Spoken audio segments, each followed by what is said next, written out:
Hi hello welcome back to my channel. అందరూ ఎలా ఉన్నారండి? బాగున్నారా? మీరందరూ బాగున్నారని మనస్ఫూర్తిగా కోరుకుంటున్నాను. ఈరోజు టాపిక్ వచ్చేసి సెప్టెంబర్ నెలలో నేను ఎంత డబ్బు సేవ్ చేశాను, ఎలా సేవ్ చేశాను అనేది కూడా ఈ వీడియోలో షేర్ చేస్తానండి. నాకు ఇంట్లోకి ఇచ్చిన ఖర్చులకు ఉంటుంది కదా అమౌంట్, ఆ అమౌంట్లోంచి నేను ఎంత సేవ్ చేశాను అనేది ఈ వీడియోలో మీకు షేర్ చేస్తాను. నేను ప్రతి నెల ఎట్లా సేవ్ చేస్తాను అనేది కూడా మీకు కంపల్సరీ అయితే ప్రతి నెల అయిపోతానే నేను వీడియోలో అయితే మీకు వీడియో రూపంలో మీకు ఇలా చెప్తానండి. మీకు ఒక ఐడియా వస్తుంది. మీకు ఇంట్లోకి ఎంత ఇస్తారనే దాన్ని బట్టి మీరు ఎంతో కొంత అనేది సేవింగ్ చేసుకోవచ్చు. ముఖ్యంగా డబ్బులు అనేది మనము మన ఖర్చులకు ఇచ్చిన అమౌంట్ అది 1000 కానియండి, ఆ నెలకు 1000 రూపాయలు ఇచ్చినా కూడా దాంట్లోంచి మనం ఒక 500 అయినా సేవ్ చేసే విధంగా ఉండాలి. అలా ఉండాలి అంటే ముందు మనం సేవింగ్ చేయడానికి ముందు మనం ప్రిపేర్‌గా ఉండాలండి. ఇక ఈరోజు వీడియో అయితే ఇదే. నేను వీడియో మొత్తం చివరి వరకు చూడండి. నేను ఫుల్‌గా ఎక్స్‌ప్లనేషన్ అయితే చేస్తాను. మీకు టాపిక్ అయితే అర్థమైంది అనుకుంటున్నాను. ఇక వీడియోలోకైతే వెళ్ళిపోదాం. సెప్టెంబర్ నెలలో నేను ఎంత డబ్బు సేవ్ చేశాను, ఎలా పొదుపు చేశాను అనేది చెప్తానండి. నాకు నేనైతే ప్రతి నెల కొన్ని దాన్లకి నాకు ఇంట్లోకి అమౌంట్ అయితే ఇస్తాడండి మా హస్బెండ్. అవి ఏదేదంటే మిల్క్‌కు, అలాగే వెజిటబుల్స్‌కు, ఇక సరుకులకు, అలాగే నాకు ఖర్చులకు కూడాని ఒక 1000 రూపాయలు ఇస్తాడండి. ఇక ఈ 1000 అనేది ప్రతి మంత్ కంపల్సరీ ఉంటుంది. అది నేను నాకు నచ్చినట్లుగా అంటే నాకు అవసరానికి యూజ్ చేసుకుంటూ ఉంటాను. ఇక ఈ 1000 దీంట్లో నేను ఎలా సేవ్ చేశాననేది ఈ వీడియోలో షేర్ చేస్తాను. దీని నుంచి మరి నేను ఎంత డబ్బు సేవ్ చేశాను. ఖర్చు పెట్టడం అంటే ఈజీనే అండి. ఇప్పుడు మనము ఈ అమౌంట్ ఇచ్చిన అమౌంట్‌ను ఖర్చు పెట్టడానికి ఏమంటారు నిమిషంలో ఖర్చు పెట్టేస్తాం. కానీ సేవింగ్ చేయాలంటే మనం ఎన్ని ఖర్చులు తగ్గించుకోవాలి. మనం ఒక అమౌంట్ మనకిచ్చిన అమౌంట్‌లో నుంచి ఎప్పుడైనా గానీ మనకు ఎంత శాలరీ వస్తున్నా, ఆ శాలరీని మొత్తం నెల చివరికి వచ్చేతలకల్లా మన కాడ ఒక రూపాయి కూడా లేకుండా చేసుకున్నామనుకోండి, అలా నువ్వు ఎంత సంపాదించినా వేస్టే కదా! అలా కాకుండా నెల చివరికొచ్చినా కూడా నీకు అంటే నెల అయిపోయినా కూడా నీకు నీ దగ్గర కొద్దిగా అమౌంట్ సేవింగ్స్‌లో ఉంది అంటే గన అది నువ్వు రూ. 1000 సంపాదించేతోనివైనా కూడా నీకు రేపు పొద్దున ఎలాంటి పరిస్థితిలోనైనా నీకు వేరే వాళ్ళని అడిగి అప్పడగాల్సిన అవసరం అయితే ఉండదు కదా! కాబట్టి మీరు ఎప్పుడైనా గానీ సేవింగ్స్ అనేది మీకు ఇచ్చిన అమౌంట్‌లో నుంచి అయినా సరే, ఇప్పుడు 10,000 ఇచ్చారనుకోండి, 10,000 ఖర్చు పెట్టేసి నెలకు మీరు 10,000 అయిపోయింది సరే ఇచ్చిన అమౌంట్‌లో పర్ఫెక్ట్‌గా మనం ఖర్చు పెట్టేసాము. ఒక్క రూపాయి కూడా ఎగస్ట్రా తాకకుండానే అనుకుంటుంటారు. అలా కాదండి. మనకిచ్చిన 10,000లో నుంచి మనం ఒక 1000, 2000 సేవింగ్ చేసుకోవాలి. అలా చేసుకుంటే గన మనము మన దగ్గర సేవింగ్స్ అనేది ఎప్పటికీ ఉంటాయి. మనకు సేవింగ్ అనేది ఈజీగా అలవాటవుతుంది. అలాగే మీరు ఇప్పుడు సేవింగ్ చేసుకోవాలంటే మీ దగ్గర 10,000 ఇచ్చి ఇంట్లో ఖర్చులకిచ్చి 2,000 మిగిల్చుకోవాలంటే మీరు స్టార్టింగ్‌లోనే ఆ 2,000 పక్కన పెట్టేసుకోండి. ఓకే. రూ. 1000 అయినా సరే పక్కన పెట్టుకోండి ఫస్టు. ఇప్పుడు మీరు 2,000 మిగిలియాలనుకున్నారు 10,000లో నుంచి. ఫస్ట్ ఒక 1000 అనేది పక్కన పెట్టుకోండి. ఇంక అది నా దగ్గర ఉంది ఇప్పుడు 9,000. ఈ 9,000లోంచి నేను ఈ నెల మొత్తం సెట్ చేయాలనేటట్టు అనుకోండి. మీరు నెల మొత్తం మీద రూ. 1000 మళ్ళీ రూ. 1000 ఈజీగా సేవ్ చేయగలరండి. ఎట్లైనా గానీ కొంచెం ఖర్చులు తగ్గించుకొని సేవ్ చేసుకోవచ్చు. ఇప్పుడు నా బడ్జెట్ అనేది మీకు చెప్తాను చూడండి. మిల్క్‌కి అనేది ఇక 30 డేస్ కదా! 30 డేస్‌కొచ్చేసి రూ. 1350 అవుతుంది. కానీ ఇప్పుడు పిల్లలు దసరా హాలిడేస్‌కి ఊరికెళ్తారు గదా! ఇక మేమిద్దరమే కాబట్టి మేము 15 డేస్ అంటే పిల్లలు ఉన్న రోజు మట్టుకు పాలు పోపిచ్చుకున్నాము. ఇక తర్వాతయితే పాలు పోపిచ్చుకోలేదండి. మధ్యాహ్నం మేము ఎక్కువగా కాఫీస్ అలా తాగలేదు కాబట్టి నాకు ఇక్కడ రూ. 675 మాత్రమే అయ్యింది. 1350లోంచి నేను రూ. 675 అయితే ఖర్చు పెట్టానండి. ఇక మళ్ళీ రూ. 675 అనేది నాకు మిగులుతుంది. ఇక కూరగాయలలో నుంచొచ్చి ఇప్పుడు సెప్టెంబర్ మంత్‌లో 4 సాటర్‌డేస్ వచ్చాయి గదా! అంటే నేను ప్రతి సాటర్‌డే 500 లెక్క పక్కన పెడతాను. అలా 2000 అండి. కానీ నేను పిల్లలు లేరు కాబట్టి ఎక్కువగా వెజిటబుల్స్ అనేది పట్టవు కదా! ఇద్దరికీ ఇప్పుడు నలుగురున్న మనుషులకి ఇద్దరికీ చాలా తక్కువగా ఉంటుంది కదా! నలుగురుంటే అమౌంట్ ఎక్కువవుతుంది. ఇద్దరుంటే కొంచెం తక్కువనే అవుతుంది గదా! అలాగే వేస్టేజ్ గూడా ఎక్కువగా ఉండదు కదండీ! మనం పిల్లలున్నారనుకోండి, ఎట్లైనా కొంచెం ఎక్కువగా ఖర్చయితే అవుతుంది. ఇక కూరగాయల నుంచి నాకైతే 1300 ఖర్చయిందండి. అలాగే నేను కూరగాయలలో ఎలా సేవ్ చేస్తాను ప్రతి నెల అనేది కూడా నేను ఒక వీడియో అయితే చేశాను. మీకు ఇంట్రెస్ట్ ఉంటే గనక మీరు ఒకసారి చూడండి. ఎందుకంటే మనము ఇక కూరగాయలలో, సరుకుల నుంచే కదా మనం ఎక్కువగా మనీ అనేది సేవ్ చేస్తాము. అందుకు చెప్తున్నాను. ఇక ఈ కూరగాయలలోంచి అయితే నాకు 700 అనేది సేవింగ్స్‌లోకి వెళ్ళిపోయింది. ఇక సరుకులు, సరుకుల విషయానికొస్తే మామూలుగా అయితే నాకెప్పుడైనా గానీ దీంట్లో పిల్లలు ఉన్నా లేకపోయినా నేనేం తగ్గించేదంటూ ఏమి ఉండదండి. నేను స్టార్టింగ్‌లోనే తెచ్చేసుకుంటాను కాబట్టి మాక్సిమం ఒక 5000 అనేది మేము ప్రతి మంత్ సరుకులకనేది పక్కన పెట్టేసుకుంటాము. ఇక దాంట్లోనే మొత్తం నాకు సరుకులొస్తాయి. అప్పుడప్పుడు ఎప్పుడైనా బట్టలు తీసుకున్నా కూడా దాంట్లో నుంచే సెట్ చేసేస్తూ ఉంటాను అంతే. ఇక రైస్ బ్యాగ్ అవన్నీ ఇంటికాడ నుంచి వస్తాయి కాబట్టి రైస్ బ్యాగ్ అట్లా ఏమి ఉండవు. ఓన్లీ పప్పులు, ఉప్పులు అట్లాంటివి. కాబట్టి నాకు ఈ మంత్ అయితే 3000 అయిందండి సరుకులకు. పిల్లలకు బట్టలు అట్లా కూడా తీసుకున్నందుకు ఒక రూ. 1000 ఎక్స్‌ట్రా అయింది. 2000లోనే నా సరుకులన్నీ అయిపోతాయి.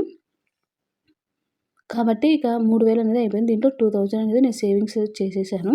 ఇక నా ఖర్చులకు రూ. 1000 అంటే ఇక 200 పిల్లలు కొంచెం ఊరికెళ్తున్నారు కాబట్టి కొంచెం బ్యాంగిల్స్ అట్లా ఉంటాయి కదా! ఆడపిల్లలంటే స్టేషనరీ కొద్దిగా అవి ఒక 200 అనేది ఖర్చయిపోయినాయి. ఇదొచ్చేసి 800 అనేది నేను సేవింగ్ చేసుకున్నాను.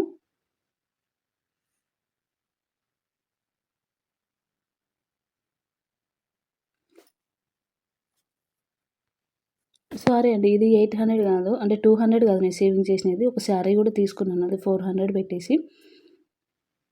అలాగే ఇంకా వాటికి లైనింగులు ఉంటాయి కదా కొంచెం ప్రాసెస్. మొత్తం 800 నాకు ఖర్చయ్యింది. అదే అనుకుంటున్నా ఇక్కడ లెక్కేసాను కదా! 800 అనేది నాకు ఖర్చయిందని. ఇప్పుడు దసరా వస్తుంది కదా! ఒక 400లోనే నేను శారీ తీసుకున్నాను. ఇంకా దానికి లైనింగు అలాగే నేను స్టిచ్చింగ్ చేసుకుంటాను కాబట్టి బయటకి అవసరం లేదు. లైనింగు అలాగే కొన్ని ఉంటాయి కదా! అలాగే పిల్లలకు అలా పిల్లలకైతే బట్టలు తీసుకోలేదు. ఆల్రెడీ ఉన్నాయని. వాటికి కొంచెం వాళ్ళకి చైన్స్ అట్లా తీసుకున్నందుకు కొద్దిగా అమౌంట్ అయితే ఖర్చయింది. నా దాంట్లోంచి ఈసారి ఖర్చు పెట్టేసాను. లేకపోతే ఈ రూ. 1000 సేవింగ్సే ప్రతి మంతు. ఎక్కువగా నేను ఈ రూ. 1000 అసలు కదపనండి. కదపకుండా మేనేజ్ చేసుకుంటాను. ఇక ఇప్పుడు ఫెస్టివల్ టైం కాబట్టి కొంచెం కదపాల్సొచ్చింది అంతే. 200 అనేది సేవింగ్స్‌లోకి అయితే వెళ్ళిపోయింది. ఇక మొత్తం కలిపి ఇక్కడ అంటే ఇది మిల్క్ అంటే పాలల్లోంచి, ఇది కూరగాయలు, ఇదొచ్చేసి సరుకుల్లోంచి, ఇదొచ్చేసి నాకు ఖర్చులకిచ్చిన అమౌంట్‌లో నుంచండి. మొత్తం రూ. 3575 అయితే అయ్యింది. ఇది నేను సేవింగ్ చేసిన అమౌంట్ ఇప్పుడు ఈ మంత్‌కు. పండగలున్నా కూడా నేను ఈ అమౌంట్ అనేది సేవింగ్ చేశాను. అంటే నాకిచ్చిన దాంట్లో నుంచి అండి మీరు ఇంటి బడ్జెట్ లెక్కేసుకోవచ్చు. నాకిచ్చిన దీంట్లో నుంచి మాత్రమే నేను సేవింగ్ చేశాను. ఇక ఇంట్లో మిగతా ఖర్చులు అవన్నీ ఆటోమేటిక్‌గా మా హస్బెండ్ చూసుకుంటాడు కాబట్టి నాకంత అవసరం లేదు. అంటే నేను ఇప్పుడు ఏం చెప్పదలుచుకున్నానంటే నాకిచ్చిన దాంట్లో నుంచి నేను ఎంత సేవ్ చేశాననేది మాత్రమే నేను చెప్తున్నాను. ఇక 5000, 6, 7, 8 ఒక 9000 అంటే రూ. 9350 మొత్తం. దాంట్లోంచి నేను రూ. 3575 అనేది సేవ్ చేశానండి. నాకిచ్చిన డబ్బులతోనే నేను ఇంత సేవ్ చేశాను. నేను మళ్ళీ అట్లని ఏది వేస్ట్‌గా అంటే వద్దులే ఇప్పుడు అదొద్దు, ఇదొద్దు, అవసరం లేదని ఏది పక్కకు దొబ్బలేదండి. అంటే పక్కకు జరపలేదు. ప్రతి అవసరానికి నేను డబ్బులు ఖర్చు పెడతానండి. కానీ అది ఎంత ఖర్చు పెట్టాలి, ఎలా ఖర్చు పెట్టాలి మన చేతిలోనే ఉంటుంది కాబట్టి ఒక్క రూపాయి కూడా వేస్ట్ చేయకుండా ప్రతి ఒక్కటి క్యాలిక్యులేట్ చేసుకుంటూ నేను ఇలా మనీ అనేది సేవ్ చేస్తాను. ఆ డబ్బులు ఇప్పుడు ఈ మిగిలింది కదా! ఈ డబ్బులు నేను దీంతో వెండి తీసుకుంటాను. లేదు అంటే గోల్డ్ కాయిన్‌కైనా సరే 2 మంత్స్‌కి ఒకసారైనా సరే తీసుకోవడానికి ట్రై చేస్తాను అంతే. లేకపోతే ఏది కాదు అంటే నాకెప్పుడైనా ఒకేలా మంచి శారీ నచ్చిందంటే తీసుకుంటాను. ఎందుకంటే నేను కష్టపడి నేను సేవ్ చేశాను. ఒకవేళ మా హస్బెండ్‌కి అవసరమైనా అట్లా ఇస్తూ ఉంటానండి. అంటే ఏదో ఒక దానికి మనకు అత్యవసరమైనప్పుడు హాస్పిటల్‌కి ఏదో ఒక దానికి యూజ్ అవుతుంది ఈ అమౌంట్ అనేది. మాక్సిమం నేనైతే ఇప్పుడు గోల్డ్ అండ్ సిల్వర్ అయితే తీసుకుంటాను. ఇట్లాంటి మిగిలిచ్చిన డబ్బులతో. ఇలా అయితే ఈ మంత్ నేను రూ. 3575 అనేది సేవ్ చేశానండి. మనం జాబ్ చేయాలని ఉంటుంది. కానీ బయటికైతే వెళ్ళలేం కదా! అయినా కూడా మనం సేవింగ్ చేసుకోవచ్చు. మనకి సేవింగ్ చెయ్యాలి అనే ఆలోచన అనేది ఉండాలండి అంతే. ఇంతకంటే ఎక్కువ కూడా ఇంట్లో ఖర్చులకు ఇస్తూ ఉంటారు. వాటి నుంచి కూడా మనం సేవింగ్ చేసుకోవచ్చండి.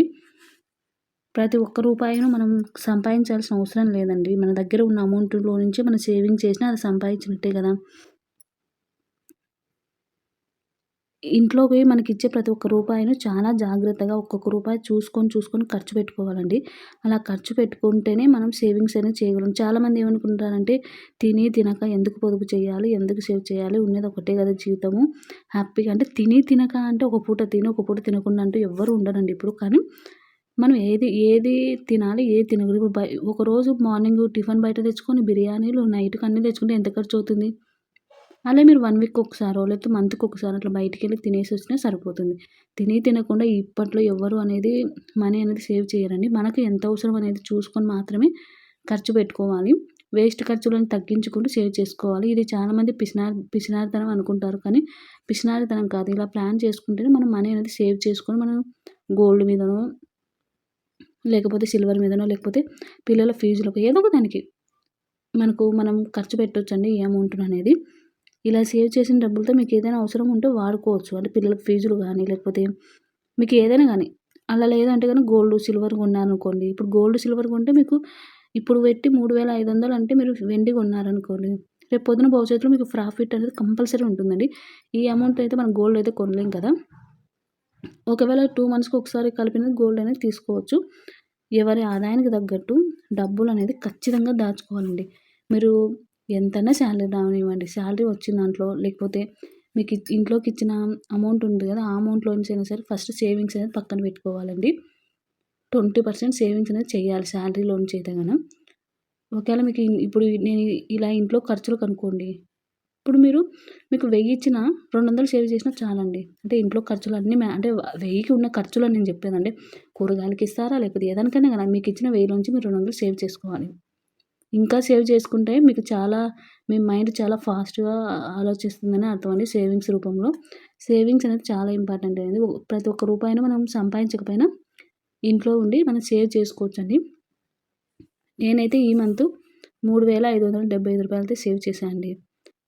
మీకు వీడియో ఎలా అనిపించింది? నచ్చిందా? నచ్చితే గనక ప్లీజ్ సబ్స్క్రైబ్ చేసుకోండి.